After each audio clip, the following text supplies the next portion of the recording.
Hi friends, I'm Scott Giles, minister and hypnotist, and welcome to Power Talk, my video blog where I cover topics that interest me, focusing on how you can use the power of your mind to take control of your life.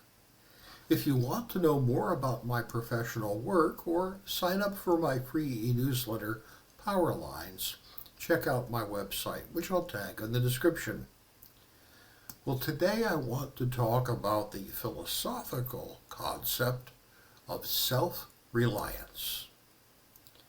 Now, near as I can determine, the concept was first articulated by the transcendentalist author and Unitarian minister Ralph Waldo Emerson in the 19th century.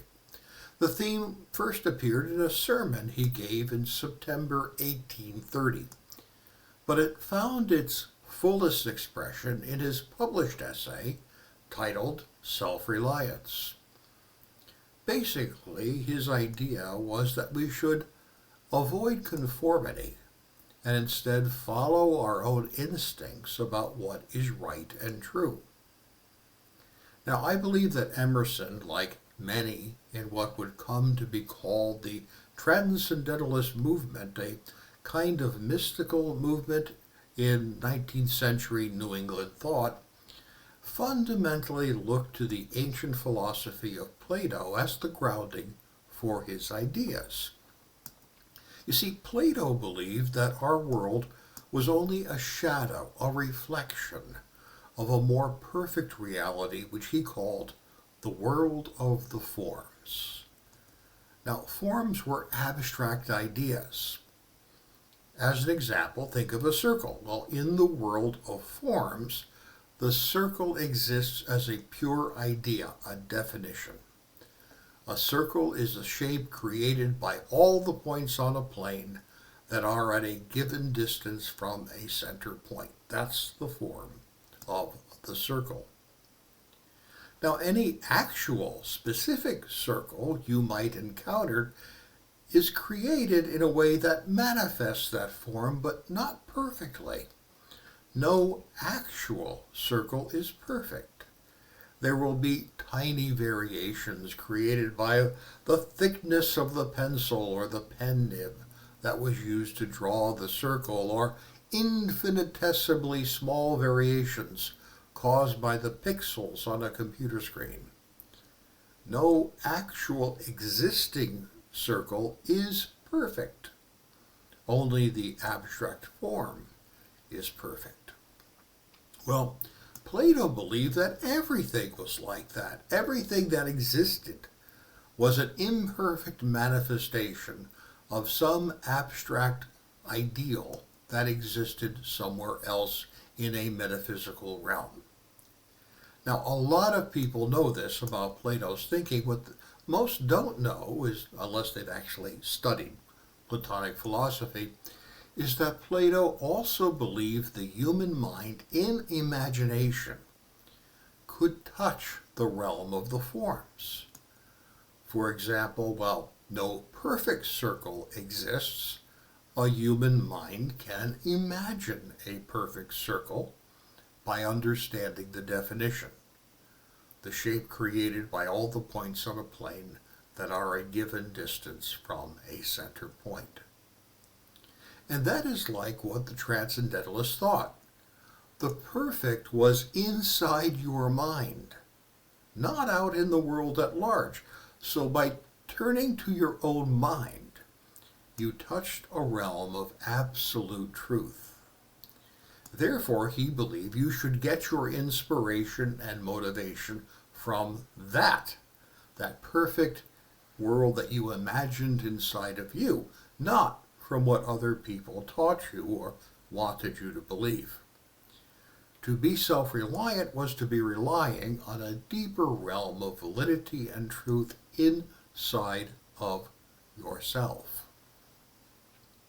Now, I totally resonate to this theme, as I do consider myself to be pretty much a self-made and self-reliant person. I think the goal of self-reliance does call for the best in a person, or at least it can. But that said, there is another side to this. Over time, the idea of self-reliance became corrupted. It transformed into the idea sometimes called rugged individualism. Now, the person who coined this term was President Herbert Hoover when he appealed to the American frontier experience when people set out by themselves to live with little in place by way of infrastructure, and they depended on themselves because there was nothing else to depend on. The idea was used to justify the concept that, well, government didn't really need to look after the welfare of its citizens because they could do that on their own. In fact, here's a quote from the Secretary of the Interior during Hoover's time. "It is common to talk that every individual is entitled to economic security. The only animals and birds I know that have economic security are those that have been domesticated, and the economic security they have is controlled by the barbed wire fence, the butcher's knife, and the desire of others. They are milked, skinned, egged, or eaten up by their protectors." Unquote. Probably the most avid champion of this notion was Ayn Rand, the pen name of philosopher Alice O'Connor. And if you want to see the fullest development of this idea of self-reliance, check out her novels, The Fountainhead or Atlas Shrugged. Well, the problem I see with the idea of self-reliance as it has come to be understood in the matter of rugged individualism is that we do live among other people. Even in frontier times, people depended on their neighbors.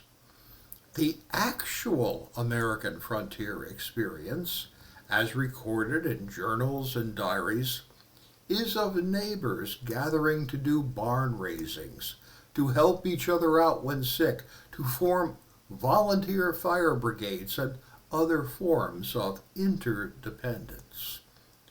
And when major things happen, sickness, earthquake, fires, floods, no solitary individual can handle that alone. The actual experience of our species is that we do need each other, at least at times. And that's an important qualification to the notion of rugged individualism. So here is where I come down on the strengths and weakness of self-reliance. It can be a strength. I absolutely believe that. And I think that's what Emerson was pointing to. It helps to develop important positive qualities in yourself if you give yourself the opportunity to develop them. I think it is good to be an independent-minded person, and I further believe that the best degree of happiness is experienced by people who adopt an individual lifestyle based on their deepest held values. But we do need others too, as our frontier ancestors discovered. We need to be there for each other. And that's probably why so many self-reliant people are in fact generous to others. Paired with that strength is a weakness that people who are good at being self-reliant can find themselves taken advantage of by others. And they can end up like the folk tale of the little red hen who found that no one wanted to help with the work but expected to share in the benefits of that work. Self-reliant people need to learn to set boundaries to protect themselves. Otherwise, they go through life with unbalanced giving and receiving, and that can create both abuse and resentment. To keep this from being the downfall of the self-reliant person, my suggestion is that we all need to cultivate discernment.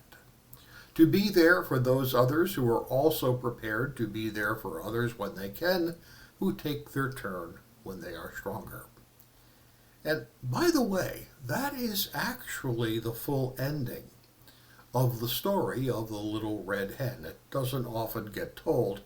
The story is usually brought to a premature conclusion, but after she eats the bread she baked when no one would help her, she gives the animals in the barnyard a second chance.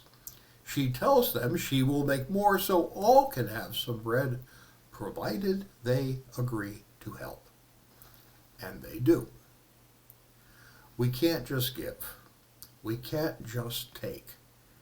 And it is needed wisdom to see that. Thank you for your time and attention today. I'll be back next week with another talk on a different subject. I'd like to invite you to join me. It helps me a lot if you tell others about my videos, so please like, share, and subscribe. If you're wondering if I can be of help to you, feel free to reach out through my website for a free, no-obligation screening call, and we'll talk about it. Have a great week.